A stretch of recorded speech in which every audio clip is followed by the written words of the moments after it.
and welcome to another episode of the Don't Get Me Going podcast. My name is Zoe Lulinski, and we are just a week out from NFL free agency starting, or at least the tampering period starting last Monday. Lots of big news, lots of trades, lots of not trades, lots of team changes. We have a lot to talk about. I also will be giving my top 10 fresh out of beginning of free agency starting as we head into draft season in next month in April. The mystery player from last episode was Trey Hendrickson, very on brand for free agency. I mean, he might have been a part of some of the biggest conversations we had this past week in free agency. The mystery player this week, you may know him. You may love him. You may like that. This player plays on offense. He went to Michigan State in college. He's over 30, played for 3 different teams, and was drafted last decade. I may have given the easiest hint I have ever given for one of these mystery players, and I would assume you probably caught it. If not, maybe give it another listen.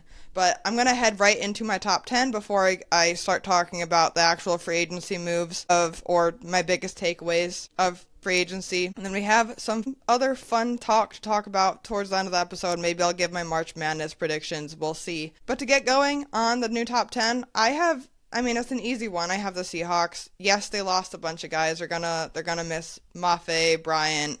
But they got Josh Jobe back and Rashid Shaheed, which I think Rashid Shaheed played actually a major part in their Super Bowl win, in my opinion. They also patched up a lot of their depth positions, and they have 3 picks in the top 100, and while they only have 4 total, they can do a lot of damage. This draft class is deep, and they can get some solid starters, in my opinion, with those 3 picks that they have. Losing Kenneth Walker is tough, but Zach Charbonnet has been pretty solid. I'm curious if they add anyone else to pick up some of the, duo duties there.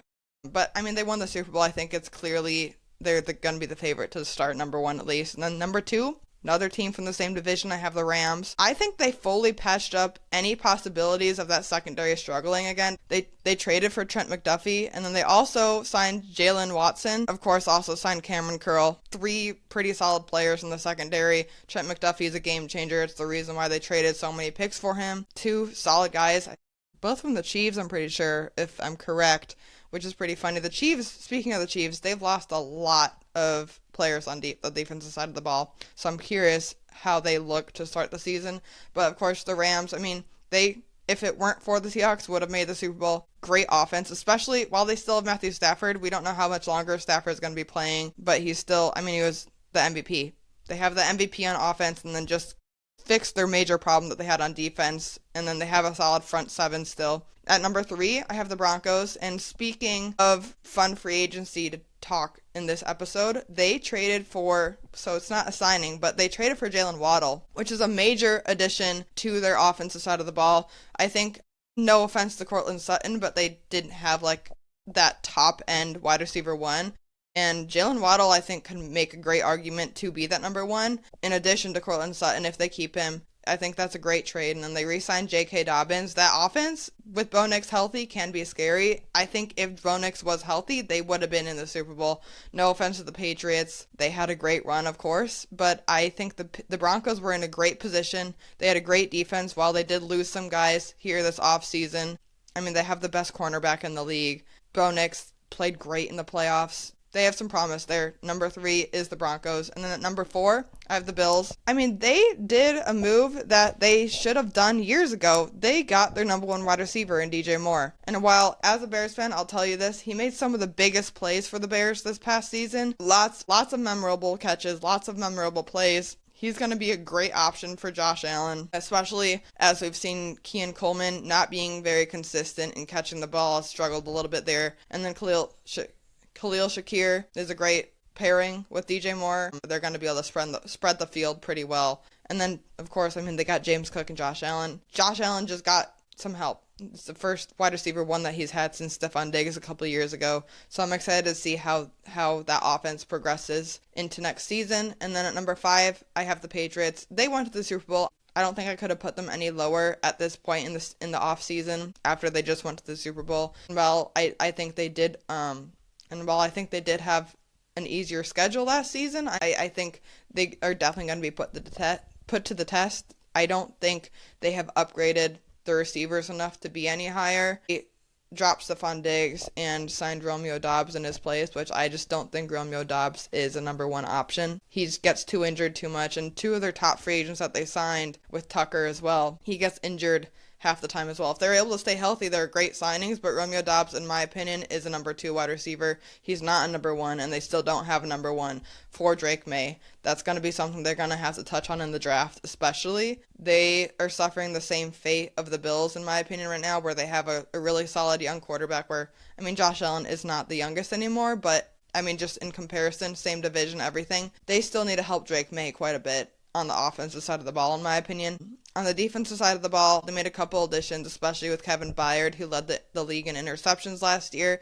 While he's not the greatest in coverage, he's a ball hawk. He's going to be a great veteran leader on that defensive side of the ball, along with a couple of the other additions that they've had. And mind you, this is before the draft. We'll see what they do in the draft, but at 5, I have the Patriots. And then at number 6, I have the 49ers. The 49ers making it as far as they did in the NFL season, to the divisional round, beating the Eagles, who are the defending champions, was, really impressive considering how many injuries they had. They did not have Nick Bosa. They did not have Fred Warner, who are two of arguably the top players in the league.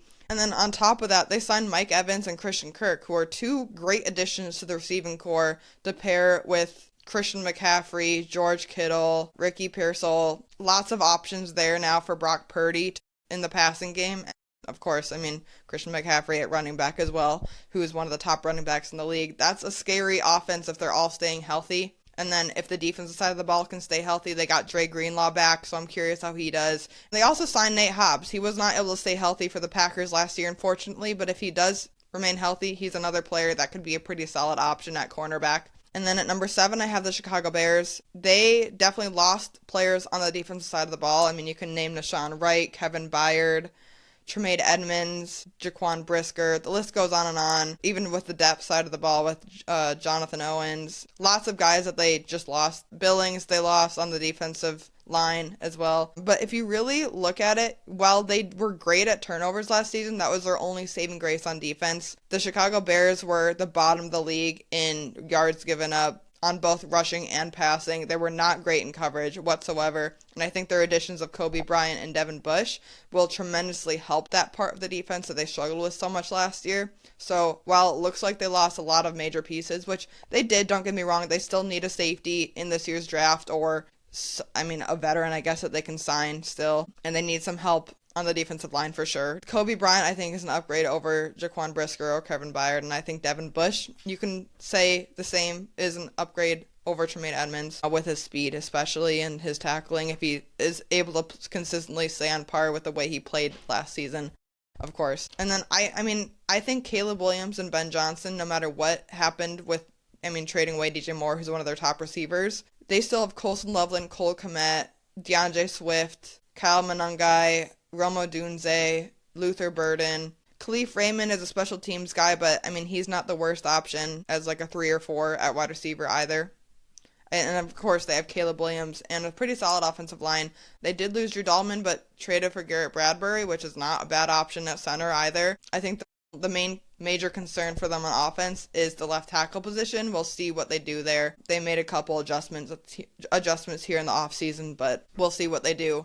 But any team with Ben Johnson and Caleb Williams at the helm with head coach and offensive play caller and quarterback, I think will be pretty solid on offense. So keeping them there at 7. And then at number 8, I have the Chargers. Adding Mike McDaniel to the offensive coaching staff, of course, for Justin Herbert, I think will take Justin Herbert from the player who's great in the regular season to a player that's also great in the postseason. He has not won a playoff game despite being there a few times, and I think Mike McDaniel could definitely take the team to the next step there. And then if you look at their free agency as well, they've made major upgrades to the offensive line. So I think helping Justin Herbert once again, they're revolving this entire offseason, which they should be, around Justin Herbert. And I think that's a great way for them to move up on these power rankings at number 8 here. And then at number 9, I have the Eagles. They have no more Kevin Patullo. Come on, enough said. I think their offense is going to make progressions next season just for that. But I think people underrate the Eagles a little bit. They still have quite a few weapons on offense. And then they did lose some guys on the defensive side of the ball. But again, they have talent all around. And they signed, some more cornerback depth with Tariq Woolen. And then at number 10? I have the Jaguars. I had them rated at 3 or 4, I think, to end the season, so I only thought it was fair to keep them in the top 10. They made major steps similar to the Bears and Patriots last season, and I mean, they lost quite a few players on the offensive and defensive side of the ball with Devin Lloyd, Christian Kirk, things like that. But if Trevor Lawrence can continue to play the way he played last season, I don't see why they can't remain in the top 10. Now, for what we're all waiting for after free agency started is my major takeaways in this 20. And I think the Raiders and Titans are the two major takeaways from this offseason. I mean, they're the two major winners in my opinion. The Bears finally handed off that throne from the past 3 seasons to these teams. And when you compare the Raiders and Titans, they both made major signings, but I think the Titans stand out just a little bit more, and that's because they signed Mitchell Trubisky. Duh. Any team with Mitchell Trubisky is gonna be great. We can stop there, actually. But I'm just kidding, of course. One of their first major additions was signing Wan'Dale Robinson at wide receiver to pair with Calvin Ridley, who they restructured his deal, I'm pretty sure. And then they have Alec as well at wide receiver. That's like, honestly, in my opinion, a pretty solid trio. If Calvin Ridley continues to play consistently and Wan'Dale Robinson continues to progress, that's a pretty solid duo for Cam Ward, who is going into his second season. And then I think just having...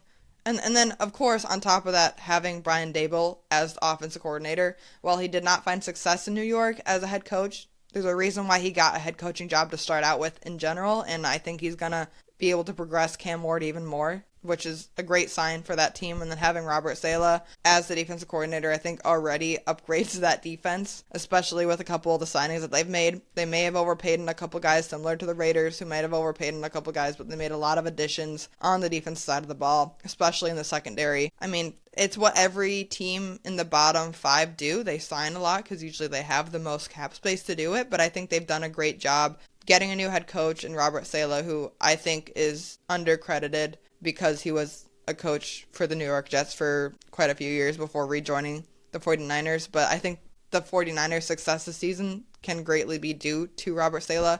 I'm excited to see how they fare in the draft and as we head into next season. And then, of course, with the Raiders, who also made a bunch of major signings, spending a ton of money in this offseason before, guess what?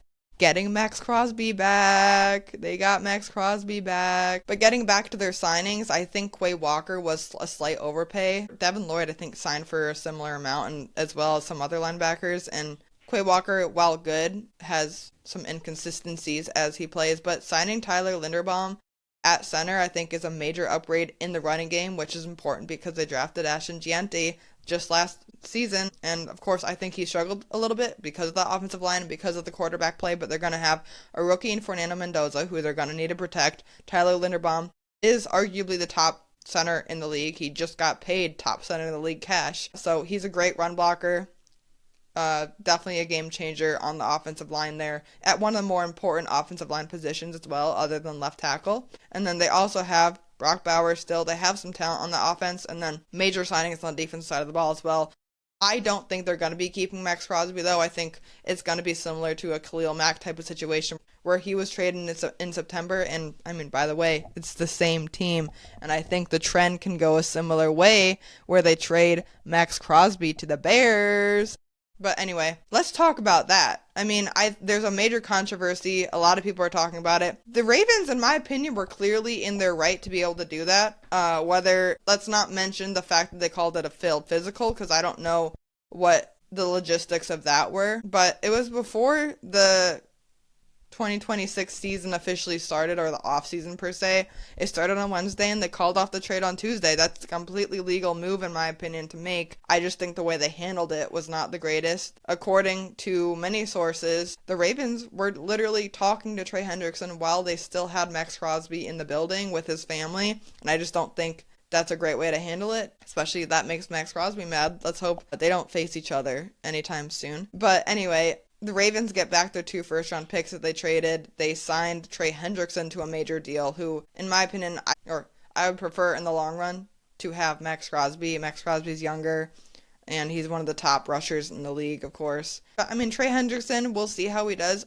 He's a complete unknown. He's a boom or bust, in my opinion. He hasn't played for over a year. He's 31 years old and is coming off major surgery. And I mean, Max Crosby's also coming off major surgery, but we also saw him play extremely well last season, despite the injury that he had. And I don't think, at least in the short run of the next year or two, he's going to be completely fine. But another major signing that I just want to talk about is Malik Willis. Malik Willis is one of the best rushing quarterbacks in the league, and I'm really excited to see him play on Miami after he signed there.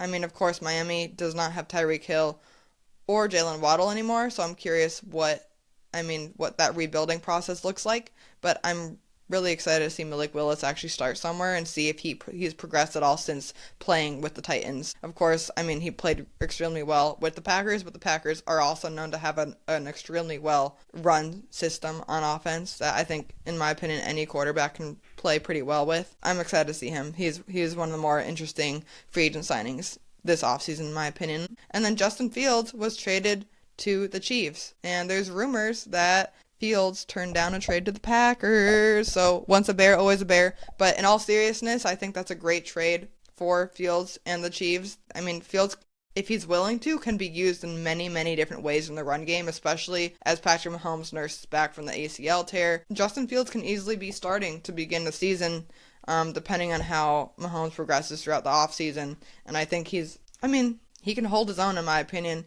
He struggles with, reading the defense or throwing past the first option, but he's extremely gifted in the run game, as we've seen every year he's played, and I think that's a really solid move, especially even if he just plays as a backup option once again. And I'm actually a little jealous of him. He gets to meet Taylor Swift.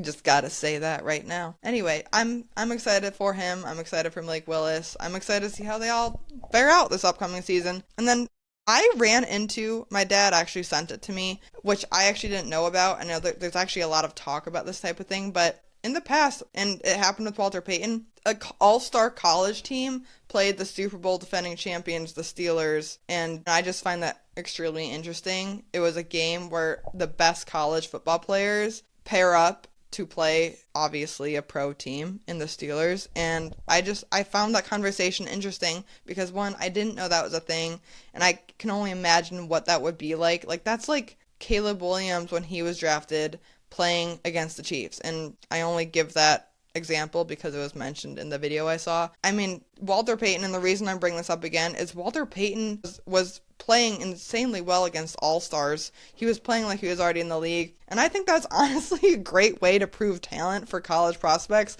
Obviously, there's a Senior Bowl, and there's lots of opportunities for college athletes heading into the NFL or the draft, at least, to show their talents, but there's no better way to show your talent than to play against league professionals. And I just thought that was super interesting, especially because there's always conversation of the two worst teams in the league playing against each other, or the best college football team playing against the worst NFL team. There's always conversations like that. I'm curious which one you guys find the most interesting, or in theory, hypothetical game would be most interesting in your opinion, and if it would have an impact, like hypothetically have an impact on the draft, or rewards, things like that, like the two worst teams play against each other for the first overall pick, things like that. I know players wouldn't care about that as much, which is why I don't think it should ever happen, especially because that's just an extra game to play for no rewards for the players. It's not like they're gonna win an award for winning that game. It would be more so just for that team, which is, again, another reason not to do that, because it also risks injury.